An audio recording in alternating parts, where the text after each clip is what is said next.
Welcome to another episode of UCRD Reviews.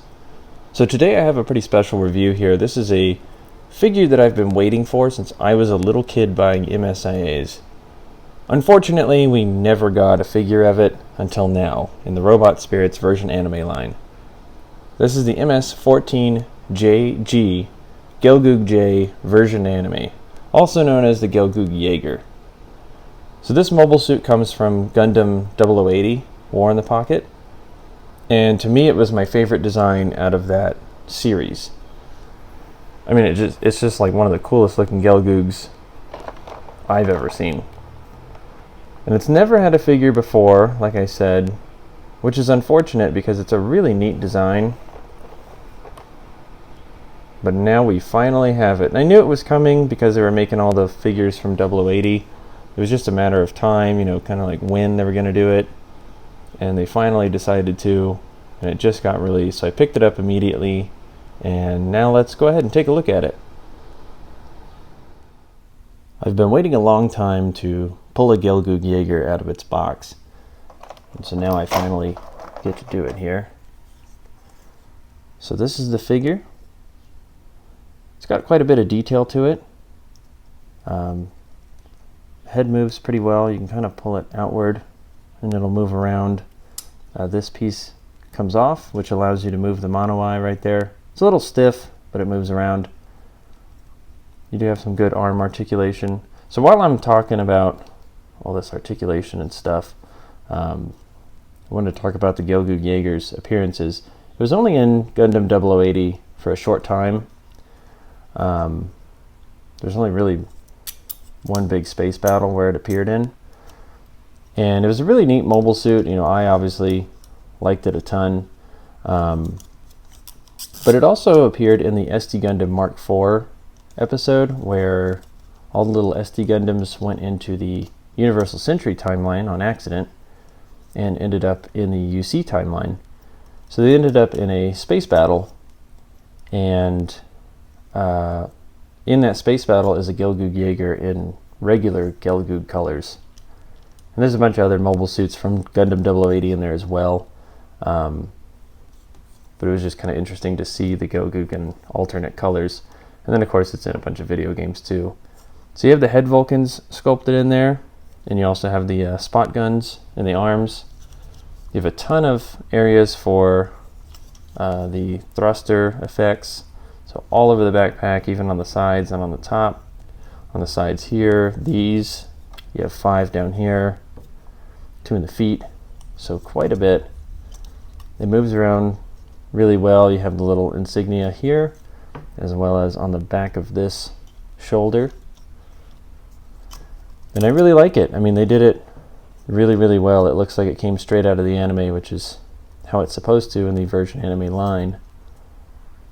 I don't know why the arms have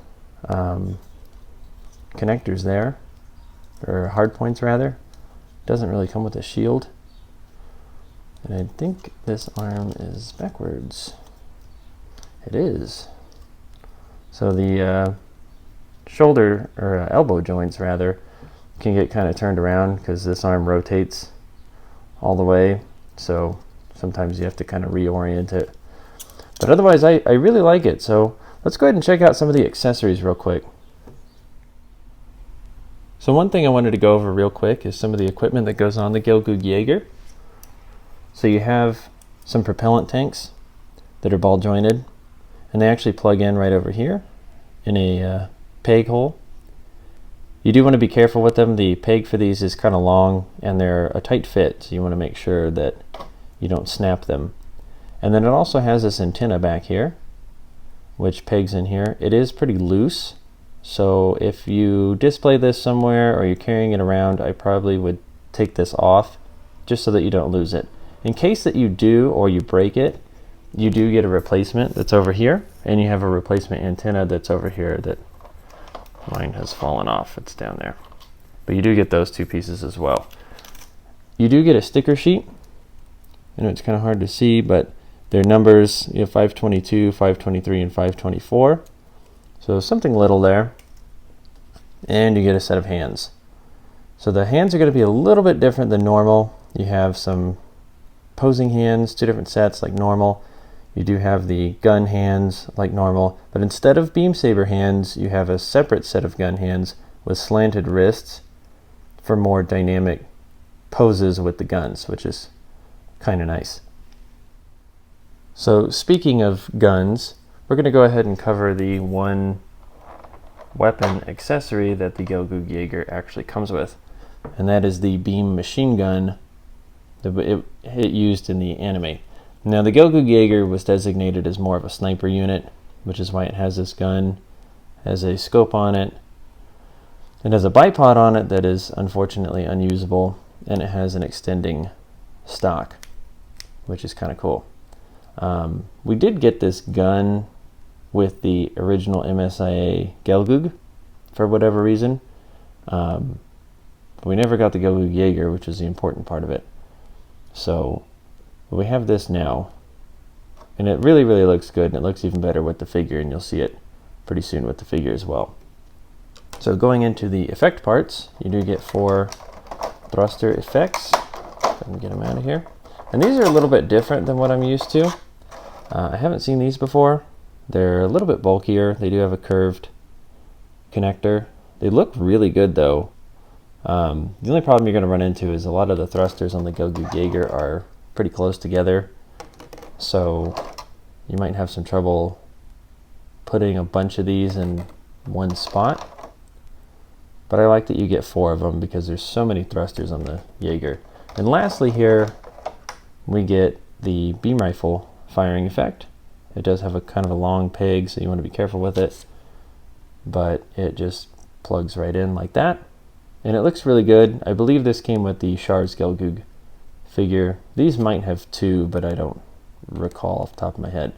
But it looks really nice. You can have it like that or have it like that. So I like that it comes with this accessory. I think this is the first Gelgoog I have that actually comes with effect parts, which is kind of nice.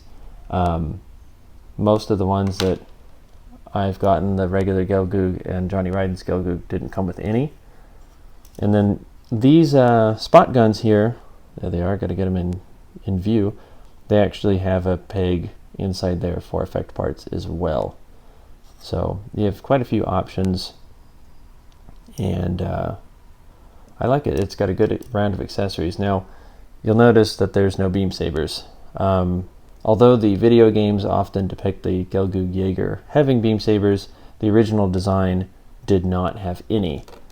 So this Robot Spirits release is based on the original design, of course, so there are no beam sabers that come with it. So while it's kind of a bummer, I'm not going to fault them because they're sticking with the design of the figure.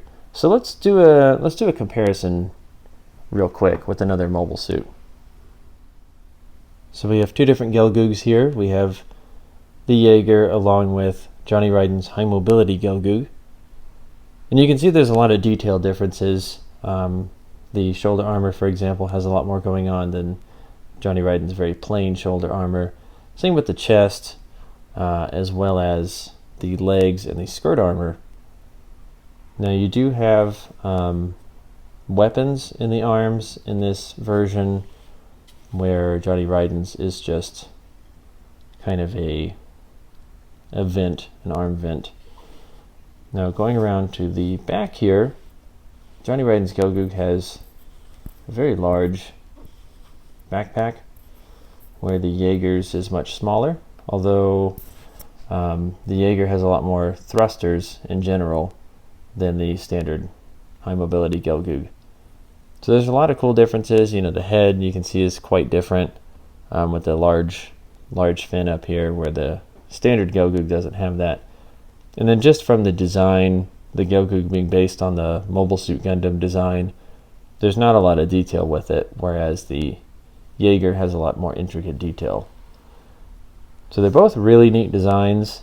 I like them both for different reasons, but in terms of detail, the Jäger has this one beat by a long shot. So the Gelgoog Jäger is a really solid release. It comes with what it needs, and it comes with 5 different effect parts. If I had to complain about any of the accessories, it would probably be the little antenna back here. It falls off pretty easily, so it's easily lost.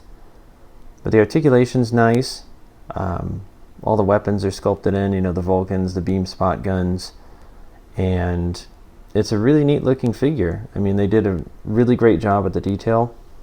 Like I said in the beginning of the video, it's one of my favorite designs from 0080, and it's always one that I use like in video games like Gundam Battle Operation 2.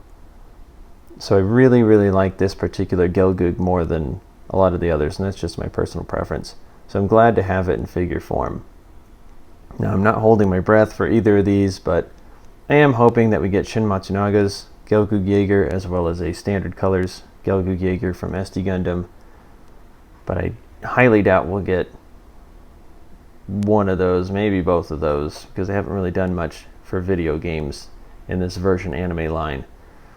But hopefully one day we'll get something out of it. They're releasing a lot of really neat stuff, and from what they've shown at the Tamashii Nations, they are pulling some really obscure things out of the woodwork, so maybe we'll actually see it. But for now, if you're able to pick up this Gelgoog Jäger, which is a regular release, I would absolutely get it, because it is a really neat figure and it looks great displayed in just about any way. So thank you for watching, and I'll see you next time.